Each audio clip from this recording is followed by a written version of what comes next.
فلما فصل طالوت بالجنود، اب جب حضرت طالوت اپنے لشکروں کو لے کر چلے، ان میں سے جو لوگ تو انکار کر گئے رہ گئے، جو لوگ چلے ساتھ ان کو لے کر چلے. قال ان اللہ مبتلیکم بنہر، انہوں نے فرمایا اپنے لشکر والوں سے اللہ تعالیٰ تمہاری ایک آزمائش کرے گا ایک نہر سے، دریا سے، یہ جو ہے جارڈن ریور جارڈن، اس کو کراس کر کے پھر حملہ کرنا تھا.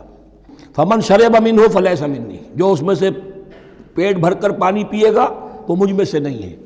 ومن لم یطعمہ فإنہ منی، جو اس میں سے پانی نہیں پیے گا وہ میرا ساتھی ہے. الا من اغترف غرفۃ بیدہ، سوائے اس کے کہ کوئی صرف اپنے چلو سے اور وہ کچھ وہ ایک گھونٹ لے لے. یہ اصل میں ہر کمانڈر کے لیے ضروری ہوتا ہے کہ کسی بھی بڑی جنگ سے پہلے اپنے ساتھیوں کا مورال دیکھے، ڈسپلن کی حالت دیکھے.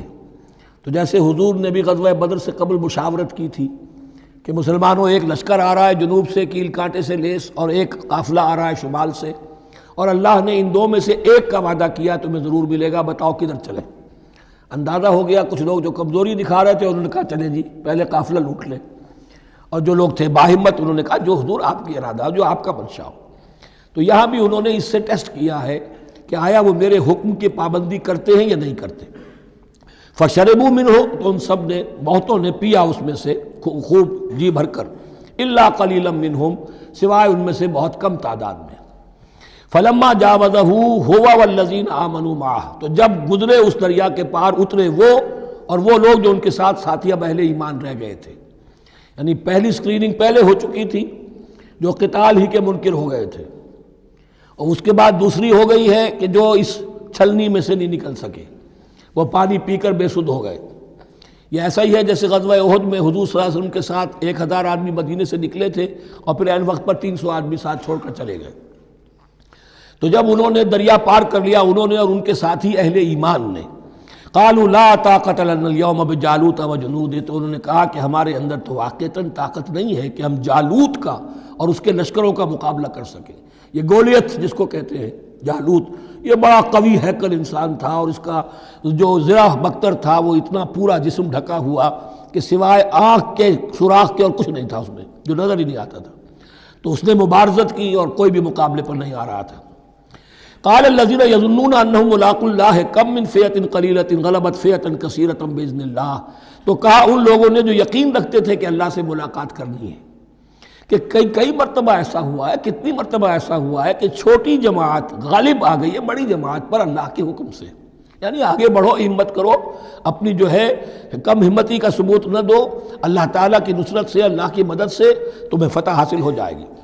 واللہ مع الصابرین، اللہ تو صابروں کے ساتھ ہے. ولما برزوا لجالوت وجنودہ، تو جب وہ سامنے آئے جالوت اور اس کے لشکروں کے، برزا ظاہر ہو جانا، سامنے آمنے سامنے آ جانا. اب ادھر ان کا لشکر ہے طالوت علیہ السلام کا اور ادھر وہ جالوت کا لشکر ہے. قالوا، اب انہوں نے دعا کی، ربنا افرغ علینا صبرا، اے اللہ ہم پر صبر انڈھیل دے.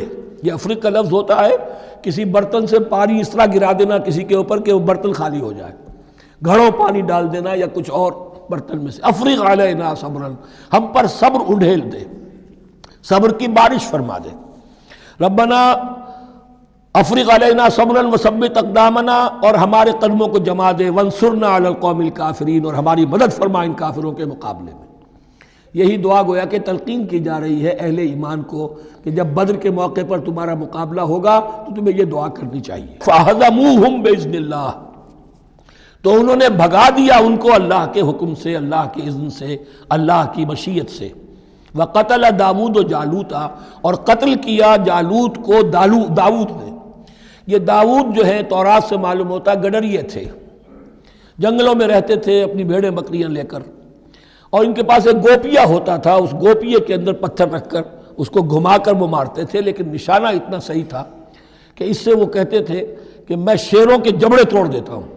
جب کبھی شیر آتے ہیں میرے بھیڑوں بکریوں کے گلوں پر حملے کے لیے، تو جب وہ آ گئے اتفاق سے، جب لشکر آمنے سامنے تھے، ادھر جالوت للکار رہا ہے آئے کوئی میرے مقابلے میں، ادھر سب کے سب سہمے کھڑے ہیں، کوئی آگے نہیں نکل رہا. تو حضرت طالوت آئے، یہ حضرت داؤد آ گئے اتفاقاً. کہا معلوم ہوا کیا سچویشن ہے، یہ ہے کہ اچھا ٹھیک ہے، میں اس غیر مختون کا میں معاملہ کرتا ہوں، اس لیے کہ یہ ان کے یہاں سب سے بڑی گالی تھی. حضرت ابراہیم کی ملت میں ہے ختنہ، اور یہ جو کفار اور مشرک تھے ان کے ہاں ختنہ نہیں تھی، تو نامختون ہونا ان کے ہاں یہ سب سے بڑی گالی تھی۔ اس نامختون کا پھر جو ہے میں اس کو کیفر کردار تک پہنچاؤں گا، میرے پاس یہ گوپیا ہے اور میں تو شیروں کے جبڑے توڑ دیا کرتا ہوں۔ انہوں نے پھر وہ پتھر رکھ کر اور گھمایا ہے، اور سیدھا وہ آنکھ کے سوراخ سے اس کے بھیجے کے اندر اتر گیا، اور اس طریقے سے قتل داود و جالوتا، داود نے جالوت کو قتل کیا، اور اللہ تعالیٰ نے پھر ان کو جو براتب عطا کیے، وَآتَاهُ اللَّهُ الْمُلْكَ وَالْحِكْمَةَ وَعَلَّمَهُ مِمَّا يَشَاءُ۔ ایک تو یہ کہ طالوت علیہ السلام نے اپنی بیٹی کا نکاح ان سے کر دیا، داماد ہو گئے، اور پھر انہی کو وارث بنایا، یہ بادشاہ ہوئے۔ اللہ نے ان کو ہی ملک دیا، حکومت دی، بادشاہت دی، اور دی، نبوت بھی دی، یہ دونوں اعتبارات سے ان کو اللہ تعالیٰ نے سرفراز فرمایا۔ وَعَلَّمَهُ مِمَّا يَشَاءُ، اور پھر اسے سکھایا جو کچھ کہ اللہ نے چاہا۔ وَلَوْلَا دَفْعُ اللَّهِ النَّاسَ بَعْضَهُمْ بِبَعْضٍ، اور اگر اس طریقے سے اللہ ایک گروہ کو دوسرے کے ذریعے سے دفع نہ کرتا رہے، زمین میں فساد ہوتا ہے تو اللہ تعالیٰ کو شکل ایسی پیدا کرتا ہے کہ کسی اور گروہ کو سامنے لا کر مفسدوں کا خاتمہ کرتا ہے۔ اگر ایسا نہ ہوتا، وَلَوْلَا دَفْعُ اللَّهِ النَّاسَ بَعْضَهُمْ بِبَعْضٍ لَفَسَدَتِ الْأَرْضُ، تو زمین میں فساد ہی فساد پھیل گیا ہوتا۔ اللہ تعالیٰ نے ان جنگوں کے ذریعے سے ہر بڑا فرعون جو آتا، ہر فرعون راموسا، اللہ تعالیٰ نے کوئی نہ کوئی اس کے لیے علاج تجویز کیا ہوا ہے۔ وَلَوْلَا دَفْعُ اللَّهِ النَّاسَ بَعْضَهُمْ بِبَعْضٍ لَفَسَدَتِ الْأَرْضُ وَلَكِنَّ اللَّهَ ذُو فَضْلٍ عَلَى الْعَالَمِينَ، لیکن اللہ تعالیٰ تو تمام جہانوں پر بڑا فضل کرنے والا ہے۔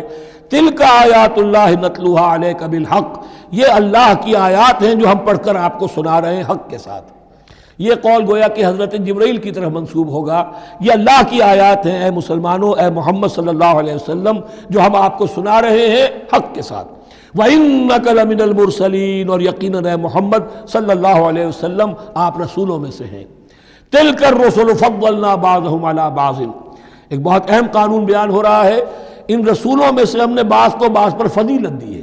یہ میں پہلے بیان کر چکا ہوں کل، تفریق بین الرسل کفر ہے، تفضیل یہ قرآن سے ثابت ہے، کوئی افضل ہے اور کوئی مفضول ہے، کسی کو کسی اعتبار سے فضیلت ہے، کسی کو کسی اور اعتبار سے فضیلت، جزوی فضیلت ہے مختلف لوگوں کی ہو سکتی ہے، کلی فضیلت تمام انبیاء اور رسول پر محمد الرسول اللہ کو حاصل ہے۔ تِلْكَ الرُّسُلُ فَضَّلْنَا بَعْضَهُمْ عَلَى بَعْضٍ مِّنْهُمْ مَنْ كَلَّمَ اللَّهُ، ان میں سے وہ بھی تھے جن سے اللہ نے کلام فرمایا، حضرت موسیٰ علیہ السلام۔ وَرَفَعَ بَعْضَهُمْ دَرَجَاتٍ، اور بعضوں کے اور کسی اعتبار سے درجات بڑھا دیے۔ وَآتَيْنَا عِیسَیٰ ابْنَ مَرْیَمَ، اور ہم نے عیسیٰ ابن مریم کو البینات بڑے کھلے معجزے دیے۔ وَأَیَّدْنَاهُ بِرُوحِ الْقُدُسِ، اور ان کی مدد فرمائی حضرت جبرائیل کے ساتھ۔ وَلَوْ شَاءَ اللَّهُ مَا اقْتَتَلَ الَّذِينَ مِن بَعْدِهِم مِن بَعْدِ مَا جَاءَتْهُمُ الْبَيِّنَاتُ، لیکن اللہ چاہتا تو یہ آپس میں نہ لڑتے جھگڑتے، نہ یہودیوں کی آپس میں جنگیں ہوتی، نہ یہودیوں نصرانیوں کی ہوتی، نہ نصرانیوں کے فرقے ایک دوسرے سے لڑتے۔ وَلَوْ شَاءَ اللَّهُ مَا اقْتَتَلَ الَّذِينَ مِن بَعْدِهِم مِن بَعْدِ مَا جَاءَتْهُمُ الْبَيِّنَاتُ، اس کے بعد کہ ان کے پاس واضح تعلیمات آ چکی تھیں۔ وَلَٰكِنِ اخْتَلَفُوا، لیکن انہوں نے اختلاف کیا۔ فَمِنْهُم مَّنْ آمَنَ وَمِنْهُم مَّنْ كَفَرَ، ان میں وہ بھی ہیں جو ایمان لے آئیں گے اور ان میں وہ بھی ہیں جو کفر پر اڑ گئے ہیں۔ وَلَوْ شَاءَ اللَّهُ مَا اقْتَتَلُوا، اگر اللہ چاہتا ان پر لازم کر دیتا، یعنی جبراً تکوینی طور پر، تو اختلاف نہ کرتے، جھگڑتے نہ۔ وَلَٰكِنَّ اللَّهَ يَفْعَلُ مَا يُرِيدُ، لیکن اللہ تو کرتا ہے جو چاہتا ہے۔ اللہ نے جو دنیا کو اس حکمت پر بنایا ہے کہ یہ دنیا کی زندگی آزمائش ہے، آزمائش کے لیے آزادی دی ہے، تو جو شخص غلط راستے پر جانا چاہے اسے آزادی ہے، جو صحیح راستے پر آنا چاہے اسے آزادی ہے۔